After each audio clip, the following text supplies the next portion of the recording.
একটা job post দেখলেন position entry লেভেলের। নিচে লেখা ১ থেকে ২ বছরের এক্সপেরিয়েন্স রিকোয়ার্ড।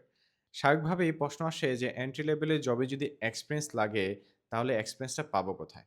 ১ম এ ব্যাপারটা অন্যায় মনে হয়। কিন্তু কোম্পানির দিক থেকে দেখলে তারা এক্সপেরিয়েন্স বলতে সবসময় ২ বছরের অফিসে চাকরি করেছেন সে সার্টিফিকেট দেখতে চাচ্ছে না। অনেক সময় তারা আসলে জানতে চাচ্ছে যে আপনাকে কাজ দিলে আপনি কতটা নিজে সামলাতে পারবেন। ধরুন ২ জন জুনিয়র ডিজাইনার এপ্লাই করেছে। একজন কোর্স শেষ করেছে, সফটওয়্যার জানে কিন্তু রিয়েল প্রজেক্ট করেনি।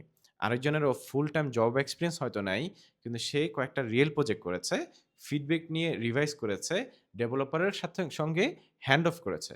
দুজনেই জুনিয়র, তাই না? কিন্তু ২য় জনকে হায়ার করা কোম্পানির জন্য রিস্ক কম। কারণ সে বাস্তব কাজের সিচুয়েশন কিছুটা হলেও দেখেছে। আমার মনে হয় এখানেও আমরা একটা প্রশ্ন ভুল করি। এক্সপেরিয়েন্স মানেই জব এক্সপেরিয়েন্স ধরে নেই। কিন্তু কেরিয়ারের শুরুতে এক্সপেরিয়েন্স তৈরি করা যায় জব পাওয়ার আগেও। যেমন ইন্টার্নশিপ, রিয়েল প্রজেক্ট, ফ্রিল্যান্সিং হতে পারে। আপনার ২ বছরের চাকরি নাও থাকতে পারে। কিন্তু এমন ৪-৫ টা কাজ থাকতে পারে যেগুলো দেখে বোঝা যায় যে আপনি কিছুটা হলেও দায়িত্ব নিতে পারবেন। তবে কোম্পানিগুলোরও কিছু দায় আছে। একটা সত্যিকারের জুনিয়র ডিজাইনার পজিশনে যদি ক্যান্ডিডেট চাওয়া হয় মিড লেভেলের আউটপুট কিন্তু সেলারি দেওয়া হবে জুনিয়রের, তাহলে সেটা এক্সপেরিয়েন্স রিকোয়ারমেন্ট না, সেটা আসলে চিপ হায়ারিং। এই ২ টার মধ্যে পার্থক্য বুঝতে হবে।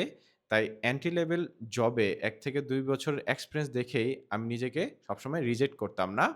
আমি দেখতাম এই রোলের মূল কাজগুলো আমি কি করতে পারি কিনা। আর তার পক্ষে আমার এভিডেন্স প্রপার আছে কিনা। থাকলে এপ্লাই করতাম। কারণ ক্যারিয়ারের শুরুতে শুধু এক্সপেরিয়েন্স পাওয়ার অপেক্ষা করলে হবে না। জব পাওয়ার আগেই এখন আপনাদেরও কি মনে হয় যে এন্ট্রি লেভেলের জব পজিশনে ১ থেকে ২ বছরের এক্সপেরিয়েন্স চাওয়া যুক্তিসঙ্গত? নাকি কোম্পানিগুলো আসলে জুনিয়র সেলারিতে এক্সপেরিয়েন্স মানুষ খুঁজছে?